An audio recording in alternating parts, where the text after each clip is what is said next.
जामिया तिरमिजी की एक रवायत, उसकी सनद में कलाम है लेकिन अपने मफहूम के एतबार से ठीक है, बिल्कुल दुरुस्त है। तिरमिजी में भी है, अबू दाऊद वाली सनद दुरुस्त है कि मेरी उम्मत के 72 फिरके जहन्नम में जाएंगे, एक जन्नत में जाएगा, लेकिन वो फिरका नहीं है, वो अल-जमा।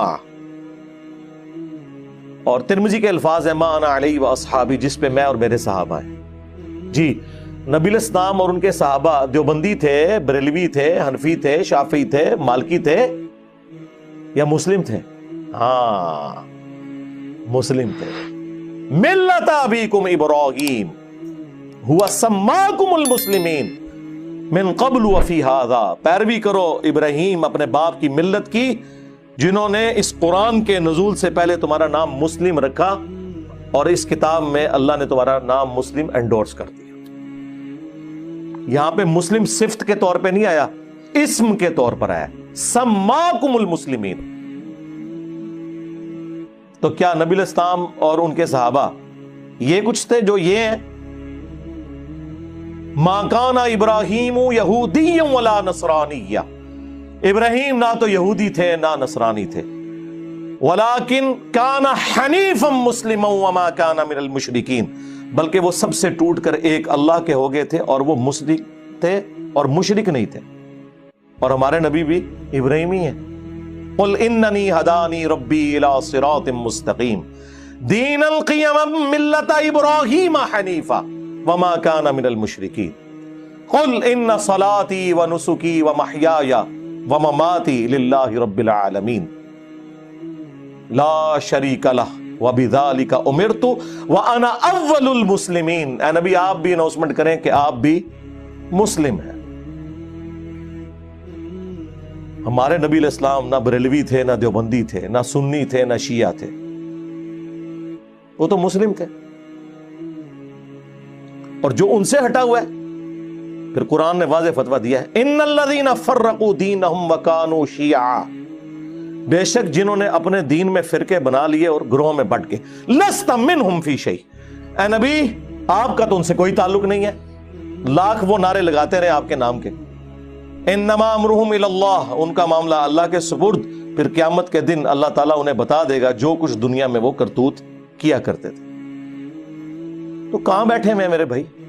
ओ जी, नबी इस्लाम ने फरमाया कि 73 फिरके बन जाएंगे तो एक फिरका जन्नत में जाएगा। सरकार किसी हदीस में नहीं है फिरका जन्नत में जाएगा, एक ग्रोह फिरका तो जहन्नम में ही जाएगा। नबी इस्लाम, उनके सहाबा और अहले बैत क्या फिरका थे? फिरक कहते हैं टूट के अलग होने वाले को। जो दरख्त से टूट कर पत्ता अलग होता है वो फिरक होता है। दरख्त तो अपनी असल है, असल तो मुस्लिम था, फिरके तो आप लोगों ने बनाए। इंडिया के 2 शहरों के नाम के ऊपर फिरके बना दिए, देवबंद और बरेली। खाना काबा शरीफ को 400 साल तक बिदअत से भर के रखा, जब चारों इमामों के नाम के ऊपर, उन बेचारों को तो पता नहीं होगा, 4 मुसल्ले डाल दिए 400 साल तक, 1517 से 1917 तक सल्तनत उस्मानिया। और फिर अल्लाह ने ऐसे उठाए, अब क़यामत तक दोबारा नहीं इंशाअल्लाह 4 मुसल्ले डलते, क्योंकि हनफियों के ही 2 मुसल्ले बन गए हैं, बरेलवी और देवबंदी। हाँ, ऐसी अल्लाह ने कमर तोड़ी है अल्लाह के फजल से। लोगों को मिसगाइड करते हो जी। अल्लाह के नबी इस्लाम ने फरमाया था 73 फिरके बन जाएंगे तो एक जन्नत, एक फिरका नहीं सरकार, एक जमात। वो बुखारी मुस्लिम में हदीस है कि मेरी उम्मत का एक गिरोह क़यामत तक हक पे कायम रहेगा, कोई नुकसान पहुंचाने वाला उन्हें नुकसान नहीं पहुंचा सकेगा, वो हक पे कायम रहेंगे। और इमाम बुखारी ने इस हदीस पे बाब बांधा है, हुआ अहलुल इल्म, इससे मुराद अहले इल्म है, डिग्री वाले मौलवी नहीं। जिस डिग्री की ये औकात हो कि बरेलवियों का बड़ा देवबंदियों के नजदीक मुशरिक हो और देवबंदियों का बड़ा बरेलवियों के नजदीक गुस्ताखे रसूल हो, उस डिग्री का हमने क्या करना है? ये औकात है डिग्री की।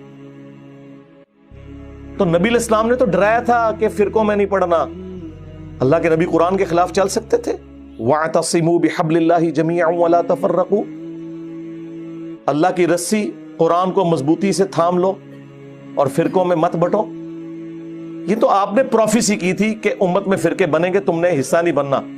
جس طرح کہ مسلم شریف میں حدیث ہے کہ قرب قیامت میں ایسی عورتیں آئیں گی جو ایسا لباس پہنیں گی چست یا باریک گویا کہ ننگی ہو.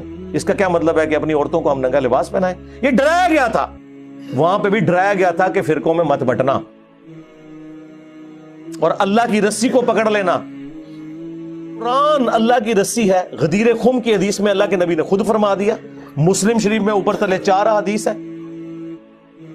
اے لوگوں آگاہ ہو جاؤ، میں بھی ایک انسان ہوں، قریب ہے کہ اللہ کا قاصد یعنی موت کا فرشتہ میرے پاس آئے اور میں اس کی دعوت قبول کر لوں.